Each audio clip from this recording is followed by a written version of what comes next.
Pinaghahandaan na ng Department of Justice ang posibleng paghiling ng Amerika na i-extradite doon si Pastor Apollo Kibuloy para harapin din ang mga kaso niya roon. Ang ilang dating miyembro naman ng Kingdom of Jesus Christ nananawagan sa mga otoridad na iligtas sana ang mga minor de edad na nasa poder pa rin ng KOJC. May unang balita si Salima Refran. Ngayong hawak na ng mga otoridad si Kingdom of Jesus Christ founder, Pastor Apollo Kibuloy. You have the right to remain. Tiniyak ng Justice Secretary na walang halong politika ang pagpapaharap sa kanya sa justice system ng Pilipinas. Ang aking maging instruction sa prosecution, prepare all the evidence so we can ask for continuous trial para matapos kagad yung kaso na kailangan litisin. And we would like the Supreme Court, pag nangyari yan, na huwag pumayag na magkaroon ng dilatory tactics. Pagkatapos pa raw ng mga kaso niya dito, sakalang tatalakayin ang posibleng paghingi sa kanya ng Amerika. We expect the U.S. to file an extradition request very soon since he's already in custody.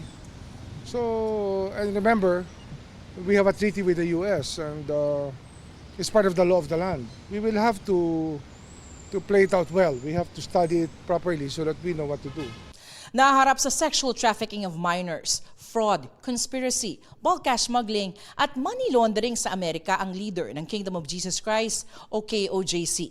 Habang may mga kaso na siyang qualified human trafficking, child abuse at sexual abuse dito sa Pilipinas. May freeze orders na rin ang Pilipinas at Amerika sa mga bank account, properties at iba pang ari-arian ni Kibuloy. Tandaan nyo ang kaso sa Amerika at kaso rito halos pareho lang ang mga binitawan ng iba't ibang klaseng testigo. Hindi naman yan pare-pareho. Iba-ibang buhay niyan, pero isang reklamo nila, iisa. Nakaangkla ang mga kaso sa Pilipinas sa reklamo ni alias Amanda, ang menor de edad noon na dinala umano mula Pasig papuntang Davao City na pinagsamantalahan umano ni Kibuloy. Masaya man sa kanyang pagkakaaresto, patuloy umano siyang hinaharas online ayon sa kanyang abogado.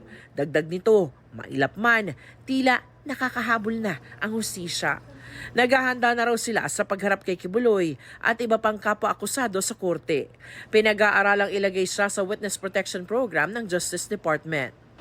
Sa Amerika, kinatuwa rin ng mga biktima at dating workers ng KOJC ang pagkakaaresto kay Kibuloy at iba pang akusado.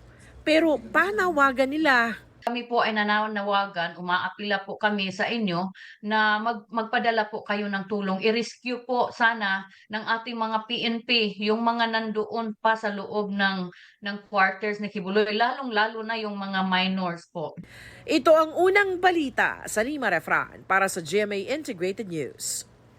Igan, mauna ka sa mga balita. Mag-subscribe sa GMA Integrated News sa YouTube. Sa mga kapuso abroad, subaybayan nyo kami sa GMA Pinoy TV at sa www.gmanews.tv.